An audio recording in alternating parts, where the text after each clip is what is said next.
Hi friends, ఈరోజు topic వచ్చేసి పిల్లలకి హై ఫీవర్ వచ్చినప్పుడు ఎలా పిల్లల్ని జాగ్రత్తగా చూసుకోవాలనేది తెలుసుకుందాం.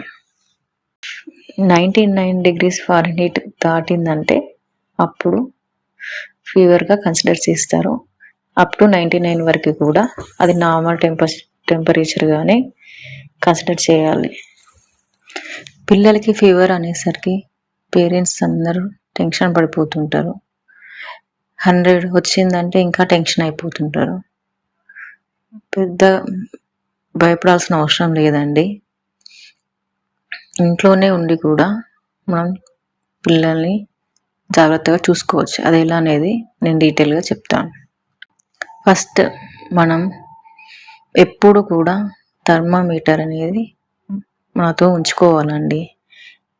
పిల్లలకి ఫీవర్ స్టార్ట్ అయింది అంటే మనం ఫ్రీక్వెంట్గా టెంపరేచర్ చెక్ చేస్తూ ఉండాలి.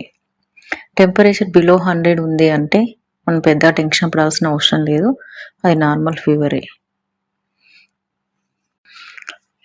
టెంపరేచర్ 100 క్రాస్ అవుతుంది, 101, 102 అలా వస్తుందంటే మాత్రం మనం కొన్ని జాగ్రత్తలు తీసుకోవాల్సి ఉంటుంది. గోరువెచ్చని హాట్ వాటర్లో మనం క్లాత్ తీసుకొని డిప్ చేసి తీసి మొత్తం దాన్ని క్లాత్ని డ్రై చేసి కొంచెం లైట్గా తడి ఉండేటట్టు చూసుకొని అప్పుడు బేబీస్కి తుడుస్తూ ఉండాలి.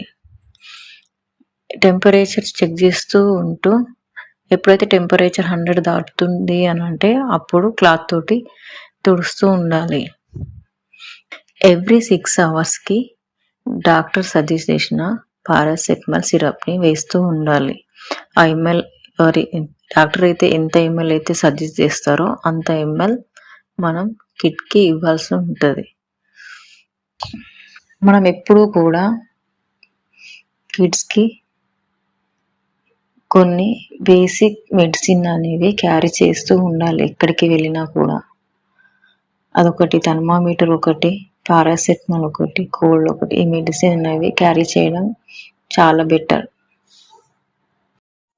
3 days అయినా కూడా పిల్లలకి ఫీవర్ తగ్గట్లేదు అంటే మాత్రం పిల్లల్ని హాస్పిటల్ తీసుకెళ్ళాల్సి ఉంటుంది. మ్యాక్సిమం 3 daysలో తగ్గిపోతుంది. లేదు తగ్గట్లేదు అంటే మాత్రం డాక్టర్ని కన్సల్ట్ అవ్వడం చాలా బెటర్. యాంటీబయాటిక్ మాత్రం డాక్టర్ సజెస్ట్ చేస్తేనే వాడండి. బయట తీసుకొని వచ్చి మాత్రం వాడకూడదు, అది పిల్లలకి మంచిది కాదు. Thank you.